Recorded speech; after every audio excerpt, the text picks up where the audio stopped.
Hello and welcome. You're watching Cavan TV on irishwebtv.com. Well, here I am once again, and I am in conversation with my most famous, beloved Cavan person, Micheal Harding.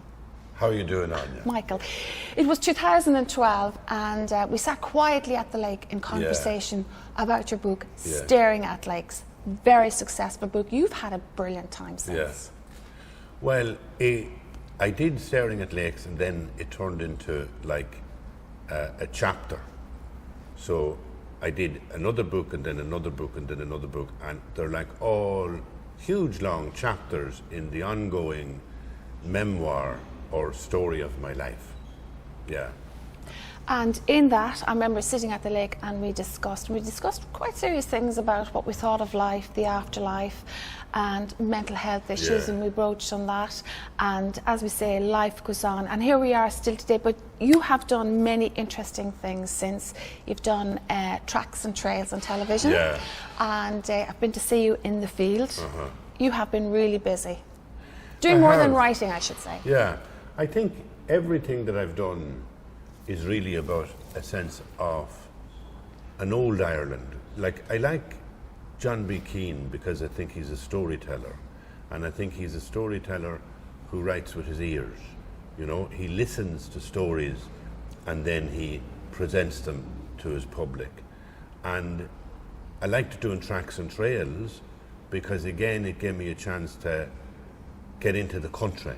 You know, it was a walk I did from Boyle over the Erigna Mountains as far as the Miners Museum in Erigna, and then I lived just beside it looking at Lough Allen. So the Bull McCabe, or doing television like that, or doing interviews, and the books are the same. My books, I think, are very much about country Ireland, but ordinary Ireland. You know, there's nothing very dramatic happens in the books.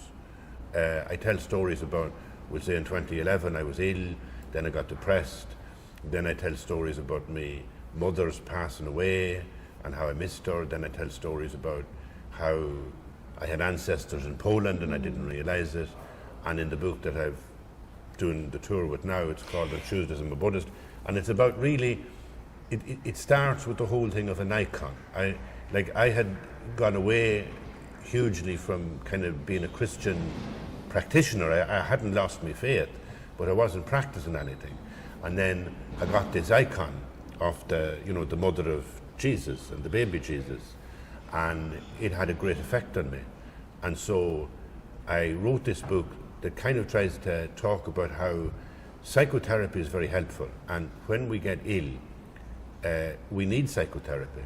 And even when we're well, it's good to go to a therapist just to keep well. You know, the same way as you go to your doctor.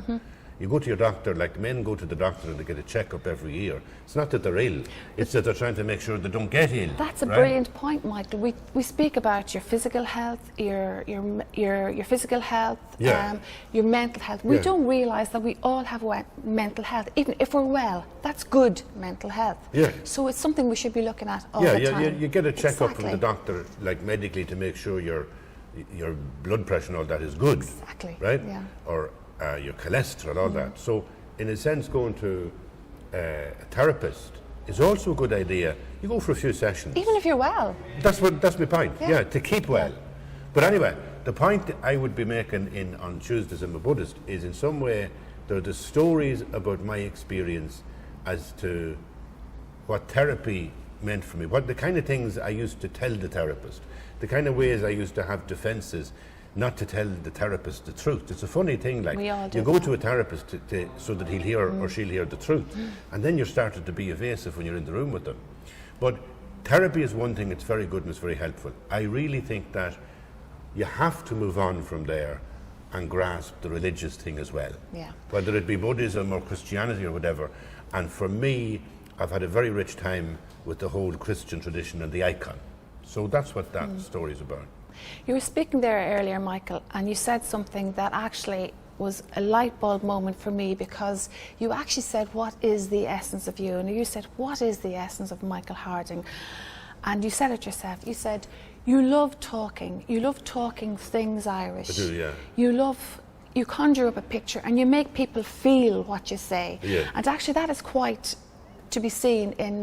You went down to that in Leitrim to the museum, and you went around all That's the right. old things in the museum, and like thousands of people love that because that is your essence. Just getting people to feel the stories behind the times. Well, it was John Clancy, the man who used to run the Derrigara Inn, and I knew him when I was a child, and I really was impressed by the Derrigara Inn.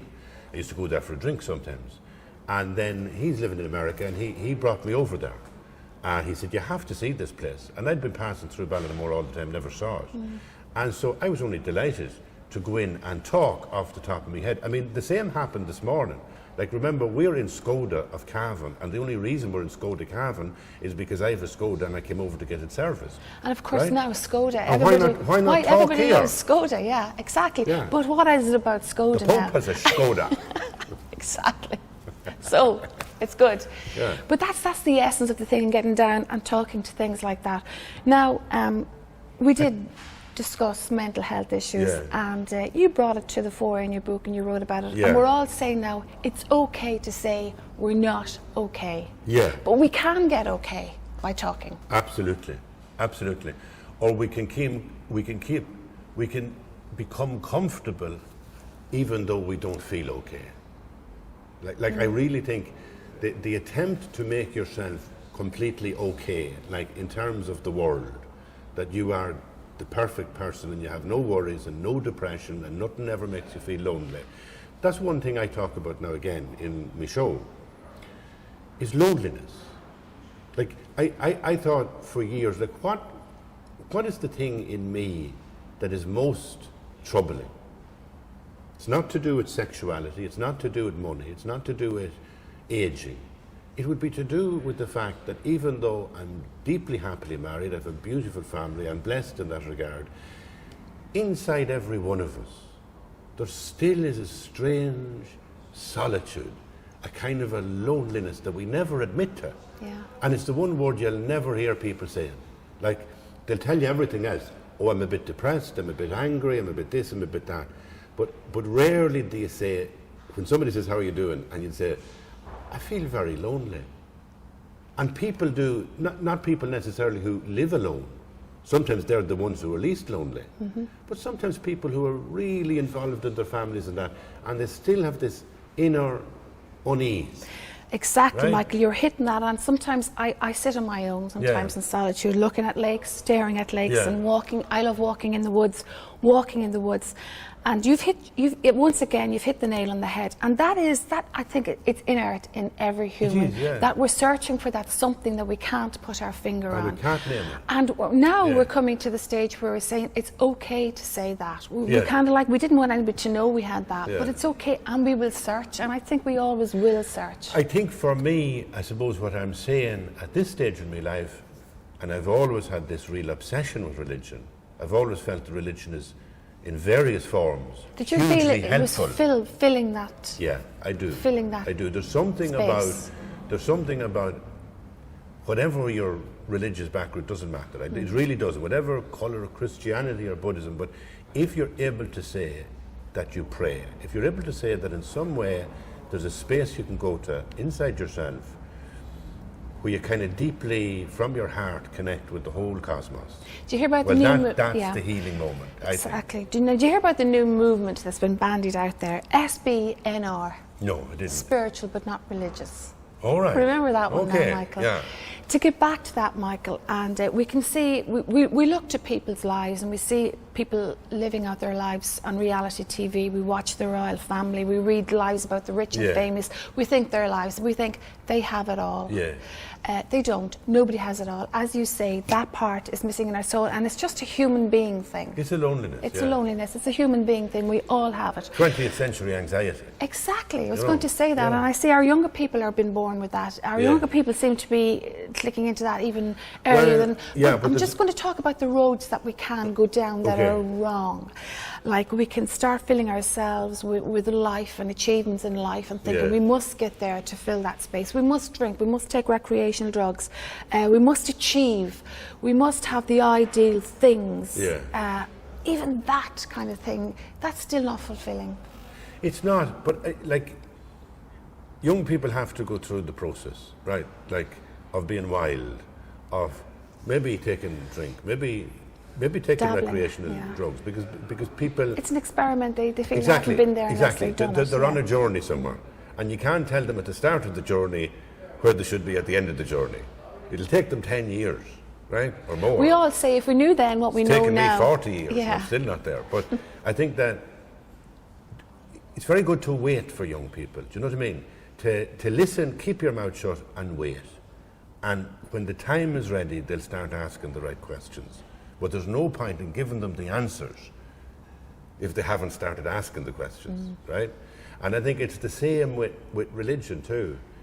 You were saying that thing, anything but, what was it, spiritual? SBNR, spiritual but not religious. Spiritual but not religious. Now that's fair enough, but I mean, what you'd worry about there is that because religion has become so unfashionable that people will abandon it completely. And I think it's still worth every formal religious organisation that actually offers people ways of being calm, ways of being at peace with themselves. I think they're very useful. Yeah. You're speaking there about young people. What a mass. and nurturing young people. But we were speaking earlier, Michael, and we spoke about older people, and we spoke about your mother and my mother, and we spoke about dementia and the losing of your soul practically, and we on the outside looking on helplessly as it is at them going through that. Wow, it just seems, I don't know whether it's just because I'm in that stage myself of my mother, but I just think there's such a lot of it. You're coping with your mother, who is what age? My mother is 82. And she is not with us. She is not. Consciously. I held on to her as long as I could, but she's slipping away. And still I have to love that body. I have to love that person that's there. Can I tell you? You've suffered that too. Well, no, I haven't really. I mean, outside. I used to go in sometimes to my mother when she was in the nursing home, and she'd say, "Well, Freddie, what are you doing here?" And of course, Freddie was her brother who had died many years earlier. Now, that would be a slip into dotage, but it wasn't in any way, severe Alzheimer's. It was just a momentary lapse she'd have. But I heard a beautiful story recently, and I'll tell it. This is a true story. A woman who's a beautiful singer, right? And this is going on at the moment. She was a beautiful singer, but she'd be elderly now, and her husband has Alzheimer's. And he's away in a world of his own, right? And the only thing that draws him out of it is when she plays old CDs, cassettes of her singing. Like, she used to be kind of semi-professional singer, and she'll play him the music, and he'll hear her voice, and he'll come back into the room for a few minutes. He's still there. Ah, it's so beautiful and yet the pain of that for her, or the pain of, you having to go into your mother, and visually, physically, she's completely with you, and yet she doesn't know you. I haven't had enough of that, but I know that it must be one of the hardest things to endure. It is. In the process of aging. Yeah. And, and you're there trying to make something beautiful out of it, What can you say? What can you say? What can you say? I mean, they've all these techniques, show them old photographs, show them music from the past, all that stuff. But the learning point is Michael, is from our point of view, is from somebody on the outside looking in. We have to learn to deal with that, how to deal with them. And it's, I mean... And it's very frightening as well, because you think, oh my goodness, that's in my family, I could be heading that way, but you can't think that. No. And I don't actually think that Mum is suffering in her way. So that's one good way of looking at it. But to get back to modern life and the hectic things and the hectic scale of life, you're going to be doing your show now in the Ramor, coming up in November. I'm in the Ramor in Virginia on the 2nd and 3rd of November on Tuesdays and my buddies. One man show. You are going to sit there on the stage and you're going to talk to your Well, I audience. do stand sometimes too. Officially, I'm reading from the book. It is really a reading from the book, and I go through the whole story. I talk a lot about my childhood in Cavan, actually, and my experiences in St. Pat's, and how I was nearly expelled for being a communist. And you experimented with everything, Michael, didn't you? And then I end up with that wonderful moment of finding an icon and thinking, I wonder, should I do something to have closure about all this religious stuff that I'm obsessed with, and realizing that I think through the icon and the way that drew me somewhere else, that maybe in my engagement with the Christian imagination, maybe the best is yet to come. Do you feel that it's bringing you there to that point of I floating? do, yeah. I think we have a very rich tradition. Like, Europe is a very rich place. Ireland is so rich because of the Celtic monastic tradition. There was 300-400 years of these monks in Ireland. And that was before the whole church was Romanized or clericalized, right? And there were, in Mulla, this guy, for example, in Mulla, St. Killian, he is a real person. He's a distinguished, wise, holy man who went off to Würzburg in Germany. And there's Finian and Ninian and Colin Kill. And a lot of those, by the way, I realized recently, are actually recognized and revered with icons in Russia. You can go into an Orthodox church in Russia and find the icon of St. Patrick. The Irish name. And they revere him. Amazing. Yeah, so we've a lot to be proud of in that tradition. Okay, Michael, it's great speaking to you again. Just one last thing, we're going to go now. You've come through nearly your own little journey of life, and the finding and getting that loneliness in the soul. Just very briefly, if anybody out there is feeling, yeah, I know what you mean, I know what he's saying, I just wish we could fit our finger in on, he's got there, I wish we could get there. If somebody said to you, briefly, how do I get there?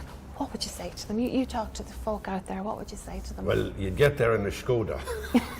Apart That's from a joke. the Skoda, No, that's a yeah, joke. that's a good joke. But Right. anyway, yeah, Michael, how do they get there? They have to search their souls. There's two ways that the mind works.